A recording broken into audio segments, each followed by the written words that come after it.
Je suis Olivier Robert, gérant de la SARL Le Clu-Châtelier, qui est une activité de location de salles de réception, on va dire en événements festifs et professionnels sur Janzé. Donc nous réalisons quasiment toute l'année ou tous les week-ends du mariage. Nous avons également des hébergements insolites sur site, donc avec des quotas finlandais, mais également des tonneaux qu'on a retirés dans les caves de Livaro, dans le Calvados, et qu'on a restaurés chez nous en atelier pour les mettre en insolite.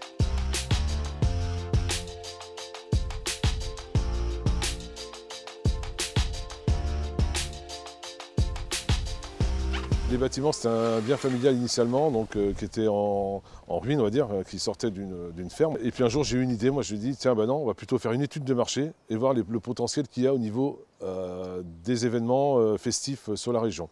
Et suite à cette étude de marché, il en est ressorti qu'il y avait un gros potentiel et une forte demande sur la région. Après, donc, on a mis quasiment 1 an et demi à restaurer les salles et surtout les mettre aux normes, puisqu'en fait on était dans des bâtiments qui accueillaient du public. Donc, il fallait absolument qu'ils soient en normes en termes de sécurité et en termes d'accueil aussi par rapport à l'accessibilité, notamment PMR.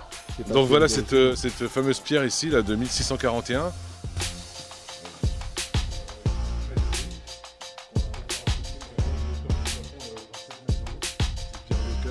Avec une pierre vraiment locale qui a été retirée dans des carrières juste à côté. Donc on retrouve la pierre typique de la région qui est un schiste. Voilà. C'est une fierté avant tout aussi de garder ce patrimoine rural, une seconde activité, une seconde vie si on peut dire, et surtout pouvoir le partager avec nos visiteurs. Moi, ce que je dis souvent, c'est que dans ces vieux bâtis, en fait, on peut non seulement créer des salles de réception, mais aussi, moi je fais partie d'un réseau qui s'appelle le réseau Bienvenue à la ferme. On peut également y refaire des chambres d'hôtes, des gîtes à la ferme, des auberges à la ferme, mais également des magasins de producteurs à la ferme. On a un potentiel énorme au niveau des capacités, au niveau de notre patrimoine et de nos valeurs, on va dire, et il faut les exploiter.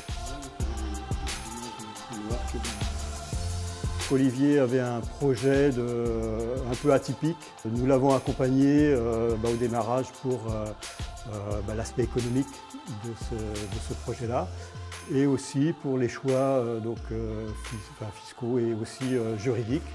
C'est vrai qu'en revenant ici, ça m'a permis de voir qu'Olivier avait bien rénové l'ensemble de ses bâtiments. Chez Serre France Brocéliande, on a à cœur de mettre en valeur les chefs d'entreprise qui participent à la mise en valeur du patrimoine local.